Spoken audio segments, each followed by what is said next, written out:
Chapitre 15. Les chiffres et les lettres. 2 heures auparavant, 19h30, Paris, 1er arrondissement. Dans un grand appartement que même Zlatan y peut pas s'acheter. Au chaud. Petits cons de jeunes auteurs, tous les mêmes. Dès qu'ils signent chez un grand, c'est toujours le même cirque. Se sont tellement plus pissés qu'ils pensent uriner de l'encre de Chine, prêt à impression.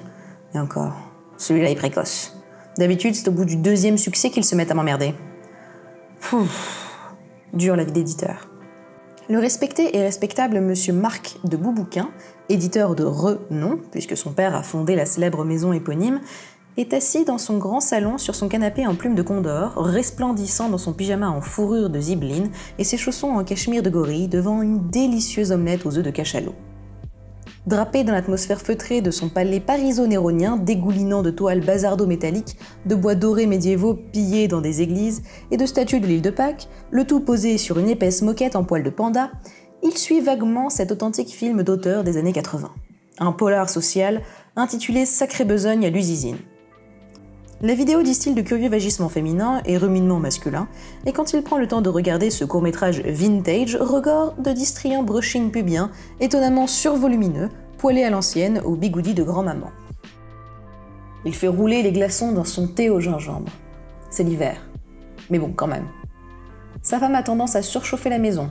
Mieux vaut boire frais. Il n'en dormira que mieux. Mais il y a incontestablement quelque chose qui le titille. Il se lève, passablement agacé.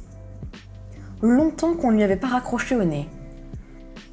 S'étirer, marcher, entr'ouvrir les rideaux, passer un nez et regarder Notre-Dame dressée sous les lumières de la terrasse, au bord de la Seine qui étincelle de 1000 éclats sur son lit sombre et scintillant. Magique. Incontestablement plus majestueux que le conglomérat de SDF en dessous, en train de protester collégialement contre la fermeture du porche de l'immeuble en face, à grands coups de représailles urinaires sur les portes de bois. Rideau. Oh et puis merde, après tout, je m'en fous, comme disait papa. Dans l'édition, faut savoir avaler des couleuvres, c'est-à-dire ne pas couler des œuvres de valeur marchande.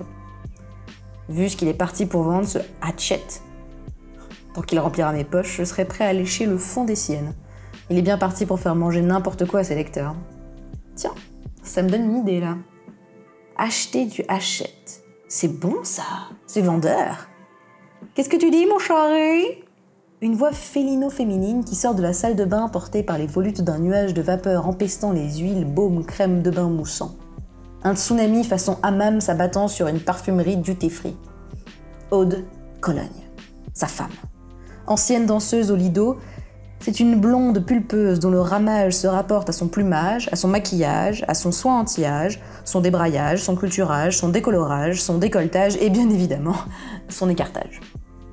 Ma chère et tendre, les hommes ont malheureusement raison à ton sujet. Tout le monde préfère quand tu parles la bouche pleine. Rien ma chère, ce petit auteur, le médecin là, tu sais. Longue réponse hystéro-coïto-sensuelle qui émerge du nuage vaporeux. Ah oui, le découpeur de cadavres, celui qui fait un carton.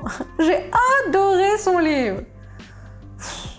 Ouais, celui-là. Eh bien, le petit bonhomme a déjà la grosse tête et les chevilles qui enflent. Oh non, comme c'est affreux. Alors arrête de penser à ce vilain petit scribouillard. Viens me voir dans le noir. Aïe, madame est en forme. Ça va, j'arrive, 2 minutes. Tu sais qu'il a déjà écrit un premier bouquin ? Ah bon ? Mais je veux le lire, tu m'entends ? Apporte-moi ça, esclave ! J'en peux plus d'aller chez l'ostéopathe, moi. Elle va encore me démonter les lombaires. Putain, j'aurais dû me marier sous le régime de la communauté, ça m'aurait coûté moins cher en rhumatologue. C'est-à-dire que... je l'ai pas encore. Comment ça, toi ? Le grand Marc de Boubouquin ? Si tu ne m'apportes pas ce que je veux, je vais te faire des marques sur ton beau coquin avec mes dents. Putain, où j'ai foutu mes stynox ? Vite, demain, faut vraiment que j'appelle ton amant. Mais qu'est-ce qu'il fout, ce con ? Il veut ma mort ou quoi ? Marc de Boubouquin cherche partout ses pilules somnifères, retourne le canapé, les coussins, se met à 4 pattes et enfin, miracle, entre 2 chips et 3 amas de poils de gorille panda, petit éclat métallique. Le blister en aluminium brille comme le soulagement expiatoire du mourant caressant sa dernière dose de morphine. Sauvé. Allez, hop. 2, c'est plus sûr. Attends. Des fois qu'elle ait bu un café. Allez, 3, hop. Bon alors, comment comptes-tu me satisfaire? Youhou, mon chéri. Putain, trouve quelque chose à dire, merde. Flic-floc, 2 gouttes d'eau sur le marbre italien. Bruissement de tissu éponge, vapeur en déclin. Putain, elle sort du bain, elle sort du bain. En fait, tu sais, ton avis compte et c'est très important dans la ligne éditoriale que tu donnes ton avis. Hein? Hein, ma chérie? Hein, tu sais, c'est important pour moi ce que tu penses. Ouf, bruit de sèche-cheveux. Sauvé. Ça veut dire une demi-heure peinard. Style Nox avalé, tout va bien. Soufflez une seconde et savourez un petit moment de recueil personnel, de quoi s'enfoncer dans une méditation sur la profondeur de la vie. Étendre les jambes sur les coussins en bébé phoque, poser les pieds sur le guéridon en mur de Berlin, profiter de l'arrivée prochaine du bonheur somniférique, bercé par le tendre balai amoureux des poissons dans le grand aquarium, où ce soir, en toute intimité, la Manta a décidé de se faire le requin marteau. Ma chair est tendre. Je t'aime quand même fort, tu sais, et ton avis vaut toutes les crampes au coccyx du monde. Ton cerveau est un trésor qui vaut plus cher que les cubiténaires de Botox investis dans les rides de tes courbes en polystyrène. Comment fais-tu pour t'extasier toujours devant les pâtés littéraires en croûte qui se vendent comme des petits pains au foie gras? Tu m'amuses. Mon détecteur de merveilles. Mon radar a pris long cours. Allez, je t'aime. Sommeil, toujours en attente. Séchoir plein pot. Allez, cadeau, je vais te le trouver, ton livre. Guiré, Marc de Beaubouquin se lève, attrape un des Steve Pads qui traînent dans la pièce. Bon, c'était quoi déjà le titre de son bouquin? Allez, Marc, réfléchis. Ah oui, ça y est, attends voir. Tiens, Marmazone. Rien? Crasse ministère, 0? Le bon petit coin? Ah non, idem. 8 minutes de recherche découlées.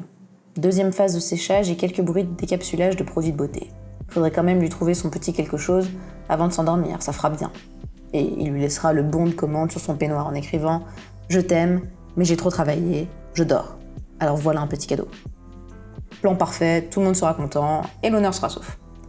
Tiens, un bouquiniste. Joseph Bougrit, bouquiniste, gna gna gna bidule, recherché. Ah, mais c'est très bien ça. Il l'a. Et en plus en 2 exemplaires de dispo. Voilà, ça y est ma chérie, j'ai trouvé. Introuvable, mais j'ai trouvé. J'en achète 2. Sommeil toujours pas là, courir vers son portefeuille, sortir sa Platino Master Amerigold. Zou, vendu. Enchère à 200 €, personne va me les chourer à ce prix-là. Et finalement, c'est au poil ça. Si ce petit con de Hatchet essaye de me doubler avec un autre éditeur, je prends les devants. Print. La facture cadeau sort dans le bureau. Retour vers le canapé. Ça, le prix de Steamlock, je marche plus droit. Enfin, si ça m'évite de me faire ravager la quiquette par un aspirateur industriel branché sur une centrale nucléaire, tant mieux. Marc de Beaubouquin est sauvé. En fait, non. Pas du tout.